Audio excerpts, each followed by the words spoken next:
안녕하세요. 즐거운 순간 박대선입니다. 오늘 리뷰할 책은 엉클 톰스 캐빈입니다. 아주 유명한 책이죠. 남북 전쟁을 승리로 이끌었다고 링컨이 고마워했다는 스토우 여사의 어릴 때 체험을 기반으로 해, 그리고 또 남부로 여행, 그 경험을 가지고 쓴 책입니다. 이 톰 아저씨는 기구한 문명을 가지고 있었죠. 뭐 그 조상이 아프리카에서 신대륙으로 끌려온 것부터 그렇지만, 그거는 이제 쿤타 킨테 루츠라는 작품에서도 나왔었죠. 그런데 그는 행운이 있었습니다. 좋은 주인을 만나서 톰 아저씨 자체도 선량한 사람이었고 잘 나가는 것 같았습니다만, 이 인생이라는 게 그렇게 쉽지만은 않죠. 그래서 어쨌든 결국은 죽고, 그 주인의 아들이 그를 데려오려고 했을 때 그 앞에서 죽어서 결국은 아들이 자기가 가지고 있던 노예를 해방시켜 주는 것으로 나옵니다. 자, 그럼 스토우 여사가 왜 이런 책을 썼는지 그거부터 보시죠.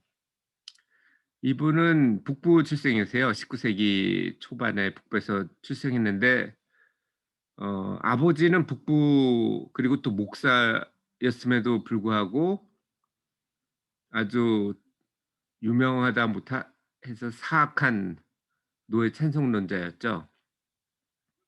노예 반대론자한테 소총을 소포로 보내기도 했답니다. 그래서 그거를 비처의 소총으로 불려지기도 했죠.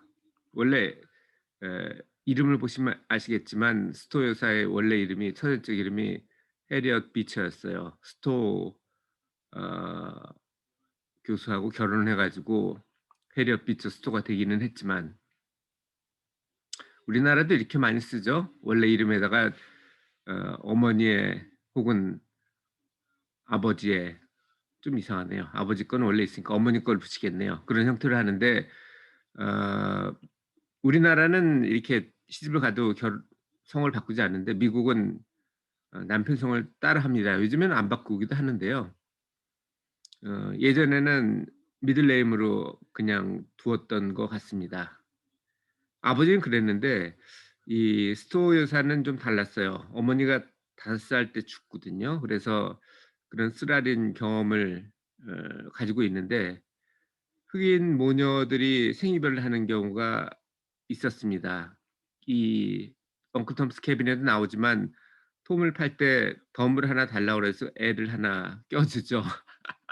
우리나라도 뭐 과자 사고 그럴 때 하나 껴주기 이런 게 있었는데, 예전에는 흑인을 자산으로 생각을 했기 때문에, 노예를 자산으로 생각했기 때문에 아마 그랬던 것 같긴 하네요. 그녀는 신학교 교수하고 결혼을 해 가지고 7 자녀를 둡니다. 그리고 아이를 재우고 어 이 톰 아저씨 오두막을 매일 밤 자기 전에 썼다고 해요. 그래서 한 52년에 발표를 했다고 그러는데, 이게 사실 한 번에 발표된 건 아니고요. 잡지에 연재가 됐습니다. 매달 마감을 해서 보냈겠죠. 자, 이 책을 읽으면서 제가 느낀 거는 어떤 사회가 바람직하냐 이거였어요. 사회의 정의를 보면 정치, 문화적으로 독자성을 가진 사람들의 집합이거든요. 이런 독자성은 여러 레이어를 볼 수가 있습니다. 예를 들어서 뭐 미국 사회라고 할 수도 있지만, 그 안에서도 뭐 흑인 문화가 있을 수 있고, 아니면 뭐 뉴욕 문화라는 게 또 있을 수도 있고, 이건 보기에 따라서 많이 달라요. 근데 그 사회는 크게는 어쨌든 두 개로 나뉩니다. 출신에 따라서 대우를 해 주는 사회가 있고, 그 사회의 기여에 따라서 대우를 해 주는 사회가 있습니다. 예전에는 출신에 따른 대우가 많았어요. 예를 들어서 노예도 그런 거였고 여성도 그랬죠. 이런 건 전부 다 상속이죠. 자기의 노력하는 거 상관없이 그냥 그렇게 태어나는 겁니다. 평생 바꿀 수가 없었죠. 일부 사회는 기여에 따라서 대우를 해 줍니다. 예를 들어서 로마 같은 경우도 어 우리나라 일본이 조선을 갖다 침략했을 때처럼 식민지라고 이렇게 차별 대우하는 게 아니고 똑같이 대우해 주는 데도 있었어요. 다만 국가에 기여한 바에 따라서 대우를 해 줬죠.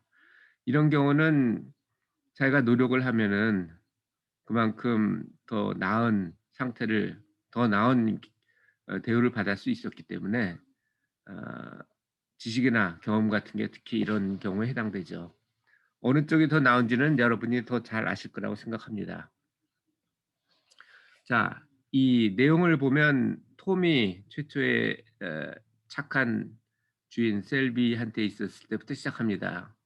문제는 셀비가 착하기만 했지 능력이 없었다는 거죠. 빚 때문에 할 수 없이 톰을 팔아야 했고 그러면서 아까도 말씀드렸지만 "덤을 좀 달라." 그래서 해리를 주죠.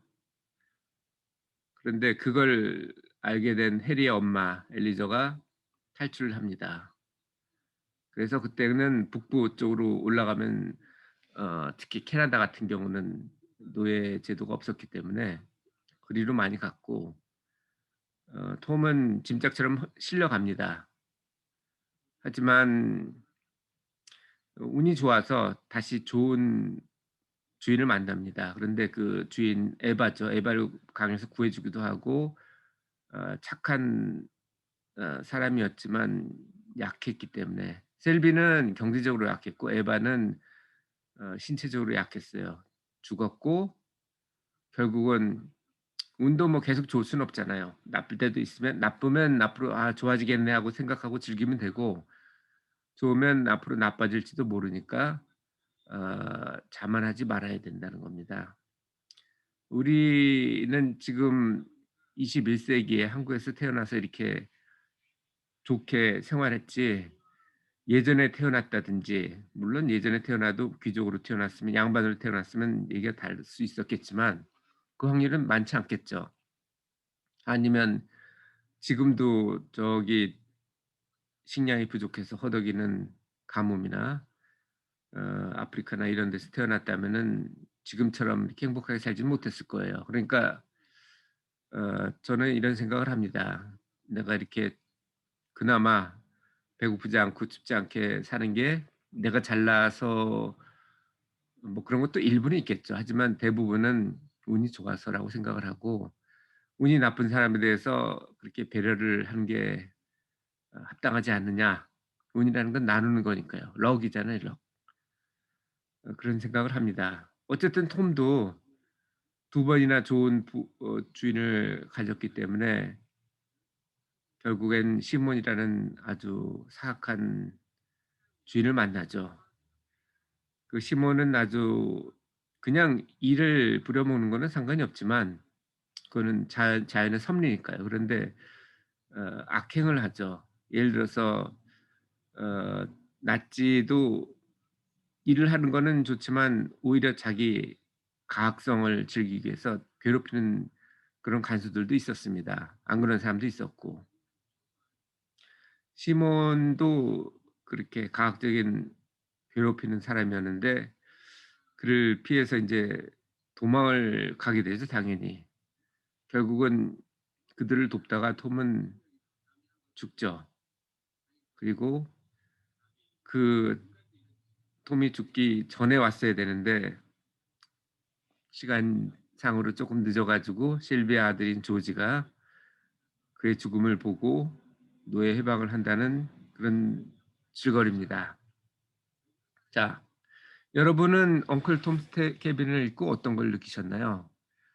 어 1차 세계대전 때 죽어간 많은 사람들이 가슴속에 데미안이라는 소설이 있듯이 남북 전쟁할 때는 이 엉클 톰 케빈이 아마 데미안의 역할을 하지 않았나 생각해 봅니다.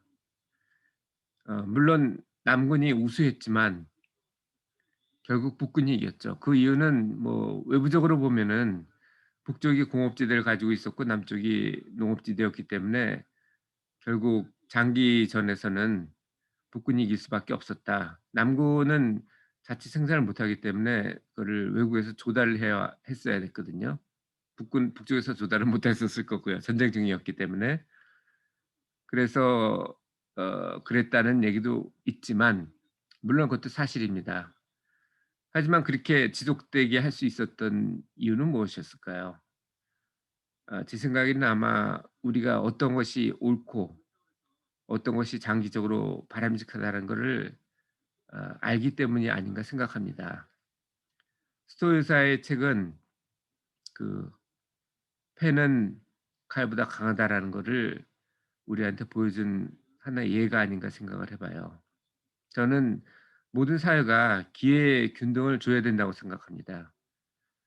기회의 균등을 혹은 뭐 결과의 균등을 따질 수도 있는데 결과의 균등을 한다는 건 결국 공산주의거든요. 근데 공산주의도 사실은 균등이 아닙니다. 출신에 따라서 성분을 차별을 하죠. 어떤 뭐 성분이냐 이게 중요한 데고 또 공평하지도 않습니다. 단간부는 당연히 특권을 누리고 대부분은 그렇지가 못하죠. 거기에 더 문제가 되는 거는 전체적인 파이가 적다는 겁니다.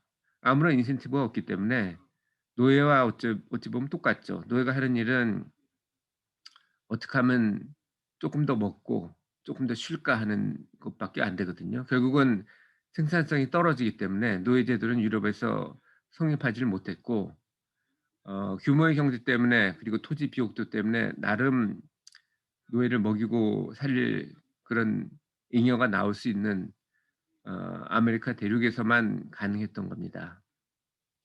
우리는 이런 바람직한 사회를 만들기 위해서 어떤 걸 해야 될까요? 저는 이렇게 생각합니다. 아까도 제가 잠깐 말씀드렸지만 기회 균등을 제공해야 된다고 생각해요. 내가 시간이 있다면 그 시간을 쪼끔 더 기회 균등을 위해서 쓰고 내가 다른 사람보다 돈이 좀 더 많다면 기회 균등을 위해서 그런 걸 도네이션을 할 수 있겠죠. 저는 그 기부 중에 가장 생산성이 높은 게 교육이 아닌가 생각합니다. 뭐 교육을 시켜 줄 수도 있고요, 시간을 내서. 아니면 장학금이나 이런 것에 제공할 수도 있지 않나 생각합니다. 여러분은 어떻게 생각하세요? 어떤 게 바람직한 사회고 그 사회를 만드는 데 내가 어떤 기여를 하는 게 좋을 것인지 그걸 엉클 톰스 케비를 한번 읽어 보고 느껴보시기 바랍니다. 이거는 머리로 읽는 책이 아니고 가슴으로 느끼는 책이라고 저는 생각을 해요. 한번 읽어 보시고 오늘 인생의 정기를 한번 마련해 보시기를 기원합니다. 감사합니다.